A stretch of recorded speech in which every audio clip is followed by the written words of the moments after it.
राधे राधे दोस्तों, हम आपकी तितली। कैसे हैं आप लोग? आज हम फिर से हाजिर हैं आप सबके लिए टीवीपुर की ढेर सारी चुगलियां लेकर, जहां आज अनुपमा पहुंच गई है द्वारकाधीश की नगरी में अपनी छोटी के मिलने की ख्वाहिश लेकर।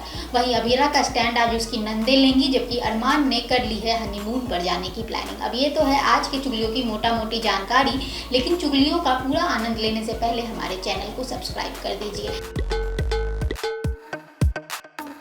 अब पहले सीधे चलते हैं अनुपमा के मोहल्ले में, जहां आज अनुपमा द्वारकाधीश पहुंच गई है अपने मन में ये मंशा लेकर कि काश उसे उसकी बेटी छोटी वापस मिल जाए। लेकिन उसे ये नहीं पता है कि जिस द्वारकाधीश की नगरी में वो ये ख्वाहिश लेकर जा रही है, उसी नगरी में उसकी बेटी आद्या भी मौजूद है। लेकिन इन सब बातों से इतर आद्या, जो कि फिलहाल द्वारकाधीश में राही बनकर रह रही है, उसके आश्रम में लेनदार आ धमकते हैं, क्योंकि उसका जो आश्रम है वो गिरवी है।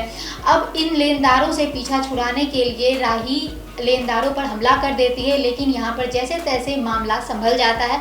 अब राही सोच रही है कि कैसे वो आश्रम को गिरवी से हटाए, और यही सोच में उसकी मुलाकात एक बार फिर से प्रेम से हो जाती है, और राही प्रेम को मन्नत के पैसे वापस करती है, इस बात से बिल्कुल अनजान कि ये मन्नत के पैसे ये मन्नत के पैसे प्रेम को खुद अनुपमा ने दिए थे। अब सीरियल के अपकमिंग ट्रैक में आप देखेंगे कि अनुपमा जहाँ द्वारकाधीश पहुँच गई है, वहाँ अब वो राही के मिलने की पूजा, यानी अपनी बेटी आद्या के मिलने की पूजा करवाती है, और वो द्वारकाधीश के तट पर आद्या की फोटो की रंगोली बनाती है, और ये आद्या देख लेती है और उसे इस बात का शक हो गया है कि अनुपमा भी द्वारकाधीश में ही है। और इतना ही नहीं, आगे आने वाले एपिसोड में आप ये भी देखेंगे कि अनुपमा जब पूजा कर रही होगी तो आद्या उसे देख लेगी। तो अब क्या ये माँ बेटी द्वारकाधीश में मिल पाती हैं या नहीं, ये आपको अपकमिंग ट्रैक में ही पता चलेगा।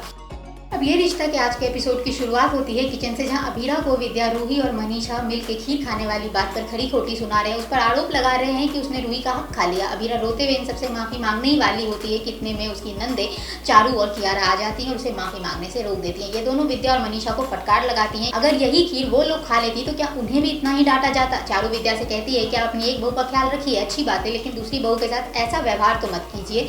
हम क्या इतने गए गुजरे हैं कि भाभी के 2 चम्मच खीर खा लेने से हम लुट ही जाएंगे। चारू और कियारा को अभीरा थैंक्स बोलती है, तो उधर रूही विद्या और मनीषा को भड़काती है और कहती है कि कहीं चारू और कियारा भी अभीरा की तरह ही ना हो जाए। उधर आज चारू को देखने लड़के वाले आ रहे हैं। ऐसे में अब फूफा सा चाहते हैं कि जब लड़के वाले घर में आए तो अरमान और अभीरा वहीं मौजूद हो, ताकि लड़के वालों को लगे कि हम एक बिग हैप्पी फैमिली हैं। अब आज आप देखेंगे कि अभीरा अपनी प्रेगनेंसी के सिम्टम्स से परेशान है, उसे बार बार उल्टी आ रही है, कुछ खाने का मन नहीं कर रहा, और उसकी दुविधा ये है कि बेचारी किसी से कुछ पूछ भी नहीं सकती। इतने में अरमान आता है उसे सरप्राइज करने के लिए और उसे गोद में उठा लेता है, जिस पर अभीरा भड़क जाती है। अरमान अभीरा को हनीमून पर चलने के लिए कहता है, पर अभीरा इसे टालना चाहती है, और इसके लिए वो अपने केसेस की डेट्स जो आगे आने वाली थी वो इसी हफ्ते शिफ्ट कर लेती है। अब ये बात अरमान को पता चल गई है और उसे अब शक हो गया है कि अभीरा उससे झूठ बोल रही है और कुछ तो छुपा रही है। इसके बाद चारू को देखने लड़के वाले आ रहे हैं, इसके लिए अरमान और अभीरा भी घर आते हैं, लेकिन घर में कदम रखने से पहले ही रूही फूफासा से अभीरा के बारे में जो ऊट पटांग बोल रही थी वो ये दोनों सुन लेते हैं। अब अभीरा तो ये सब इग्नोर करके वहाँ से चली जाती है, लेकिन रूही को अरमान एक बार फिर करारा जवाब देता है और कहता है कि तुम अभीरा से जलती हो क्योंकि वो घर से बाहर रहकर भी इन सब की भाभी है। अब सीरियल के अपकमिंग ट्रैक में आप देखेंगे कि एक तरफ अरमान है जो इस बात से परेशान है कि अभीरा उससे कुछ तो छिपा रही है और दादीसा के सामने रो रहा है, जबकि दूसरी तरफ अभीरा अब अरमान को अपनी प्रेगनेंसी के बारे में बताने वाली है। तो आज के वीडियो में बस इतना ही। अगर वीडियो पसंद आया है तो लाइक करें, शेयर करें, कमेंट करें। कल मिलते हैं फिर इसी वक्त कुछ और नई चुगलियों के साथ। तब तक के लिए धन्यवाद।